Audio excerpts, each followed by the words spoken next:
नमस्कार मित्रांनो, आज मी माझ्या मित्राच्या घरी आलो. माझा जिवलग मित्र नवाज पठाण यांच्या घरी आलो आहे. कवडगावला त्यांची इथं साई मंदिर आहे. साई मंदिराची अशी त्यांच्याकडं काही साईबाबाच्या अशा काही वस्तू आहेत त्यांच्याकडं, ते आता तुम्हाला माहिती देतील. बोला. बाबा आमच्या पंजोबाला म्हणजे आमची जी आहे, मी स्वतः मी नवाज चांदका पठाण, हा माझी ही 5वी जनरेशन आहे. साऱ्यात पहिले जगामध्ये साईबाबा साऱ्यात पहिले ज्याला भेटले, चांद बाबा. साई चरित्रामध्ये त्याचा उल्लेख आहे. 5वा अध्याय कधी बी तुम्ही वाचा. साई चरित्रामध्ये 5वा अध्याय आहे, त्याचा सारा उल्लेख आहे. बाबा कोणाला साऱ्यात पहिले भेटले आणि कुठं आले. साईबाबा जे आहे तर साऱ्यात पहिले सिंधन भिंडन डोंगरामध्ये म्हणजे देवळीच्या बाजूला एक साईबाबाचं मंदिर आहे बघा, छत्रपती संभाजीनगरला. तिथं जे आहे ना तर बाबा चांद पाटलाला साऱ्यात पहिले भेटले. त्यांची घोडे हरवली होती त्याच्यामुळं. त्याच्यानंतर त्यांची काही ओळख नव्हती. ज्या वेळेस बाबा एक आंब्याच्या झाडाखाली बसेल होते आणि चांद पाटील हे आपली स्वतःची घोडी शोधत होते. त्यावेळेस जे आहे ना तर आओ चांद म्हणून एक त्याला एक कानात एक आवाज आला का बा आओ चांद. आपली इथं कोणाची ओळख नाही, काही नाही. आपण एकदम जंगलामध्ये, डोंगरामध्ये एकदम जंगलात होतो. आपल्याला कोणी नाव घेऊन, आपलं इथं कोणी ओळखीचं नाही, काही नाही. साऱ्यात अनोळखी माणसानं आपल्याला नाव घेऊन आवाज दिला. तर चांद पाटील जे आहे तर त्यांच्याजवळ गेले. हे काही साधे सुधे काही माणसं नाही म्हणे, हे काही पीर आवले असते म्हणे बाबा. तर ते जे आहे तर बाबाजवळ बसले. बाबाजवळ बसल्यानंतर तर बाबा साईबाबा त्यांना काय म्हणले का चांद क्या ढूंढ रहा है. साऱ्यात पहिला प्रश्न बाबांना जगामध्ये कोणाला केला तर चांद पाटलाला केला, क्या ढूंढ रहा है. त्याच्यानंतर चांद पाटील त्यांना काय म्हणले का बाबा मेरी घोडी गुमी हुई है, मैं मेरी घोडी ढूंढ रहा. दुसरा त्यांचा प्रश्नाचं उत्तर त्यानं ते दिलं. त्याच्यानंतर बाबा साईबाबा त्यांना काय म्हणे तेरी घोडी या बाजू में, बाजू में घोडी आएंगी तू बैठ. सावलीला आंब्याच्या झाडाखाली त्यांना सावलीला त्यांना बसवलं.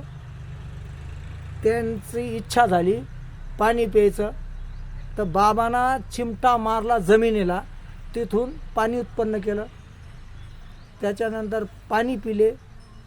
त्याच्यानंतर थोडा आराम केला. आराम केल्याच्या नंतर मग बाबाची आणि त्यांची दोघांची इच्छा अशी झाली का आपण चिलम पिऊ. तर मग चिलमला तर अग्नी लागती.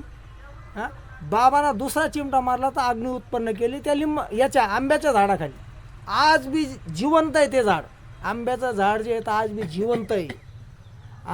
त्याच्यानंतर मग चिलम पेले, सारं झालं. त्याच्यानंतर मग चांद पाटील त्यांना काय म्हणले बाबा आप तुम मेरे. त्यांना त्यांची ओळख करून घेतली पुरी का बा हे पीर आवले आहे, संत महासंत आहे. त्यांना त्यांची ओळख पटली. चांद पाटील म्हणे का तुम्ही आमच्या घरी चला. तर बाबा साईबाबा त्यांना काय म्हणले का चांद पाटील तुम्ही घोड्यावर बसून तुम्ही पुढं जा, मी आलोच. तर ज्या वेळेस चांद पाटील साऱ्यात पहिले गावात इथं दुपखेडमध्ये ज्यावेळेस आले तर त्यांच्या येण्याच्या पहिले ह्या लिंबाच्या झाडाखाली बाबा बसेल दिसले त्यांना. साक्षात बाबा बाल रूपामध्ये म्हणजे वयाच्या 17व्या-18व्या वर्षी बाबा इथं त्याला त्या दगडाच्या झाडाखाली बसेल दिसले. त्याच्यानंतर ज्या वेळेस ते आले त्या काळातलं हे लिंबाचं झाड आहे. हे जे लिंबाचं झाड आहे हे त्या काळातलं आहे. म्हणजे आजचे जवळजवळ 150-200 वर्ष जुनं झाड आहे. आज बी त्याचा पाला बिलकुल कडू लागत नाही. जगामध्ये 500 झाडं असतील लिंबाचे, या हजारो असतील, लाखोना असतील, साऱ्याचा पाला कडू लागतो. ह्या लिंबाचा पाला बिलकुल कडू नाही आहे. तुम्हाला जरा आजमायचं असेल, कधी तुमची जरा इच्छा झाली यायची बिनधास्त ह्या ठिकाणी यायचं आणि धूपखेडाला आणि हे लिंबाचा पाला खाऊन बघायचा. जगात फक्त 2च झाडं आहे. जगामध्ये 2 झाडं असे हे का त्या लिंबाचा पाला बिलकुल कडू नाहीये. एक धुपखेडला, 2 शिर्डीला, हा, दुसरा कुठेही लिंबाचा झाड नाहीये का ज्याचा पाला गोड लागण. आणि दुसरी गोष्ट, चांद पाटला सोबत साईबाबा ज्या एका ताटात जेवत होते, ते ताट हे बघा इथे, हेच ते ताट आहे ज्याच्यात साईबाबा आणि चांद पाटील संघ जेवत होते. हां, हे बाबाचा चिमटा आहे त्यांना अग्नी उत्पन्न केली, पाणी काढ, हा तो चिमटा. ह्या ताटामध्ये संघ जेवले. त्याच्यानंतर ती बिजली म्हणून जी घोडी होती त्यांची, त्या घोडीचे हे नाल आहे, हे नाल आहे, हे उजूक हे त्याचं ते घोडीचं खोगीर आहे. परत उजूक तुम्हाला सांगतो या पायाचं हे ही चिलम आहे. हां, आणि उजूक हे नाणे आहे काही आमच्याजवळ जे त्या काळातले, समजा आमच्या पंजोबाच्या म्हणजे पाचवी जी आमची पिढी होती, हां, आमची जी 5वी पिढी त्या काळातले आमच्याजवळ काही नाणे. आम्ही यांना कोणाला दिले नाही काही नाही. आम्ही आमच्याजवळ आमचं सुखरूप ठेवले, कारण आमच्या मनाला असं वाटतं का आम्ही काही थोडंफार पुण्य आमच्या नशिबी आलेलं आहे.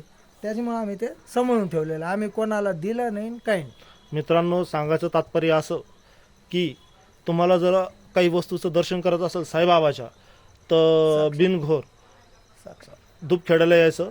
धूपखेड्याच्या मंदिरामध्ये आलं तर नवाज पठाण यांना भेटायचं, त्या वस्तूचं दर्शन करायचं. आज अशा वस्तू आपल्याला कधी पाहायला भेटणार नाही किंवा दर्शनही होणार नाही. मला एवढंच सांगायचं आहे की ह्या व्हिडिओच्या माध्यमातून जे सर्व भक्त आहे, साई भक्त, त्यांनी बिलकुल न हिचकता दर्शनाला यावं, ह्या सर्व वस्तूंचे दर्शन घ्यावे.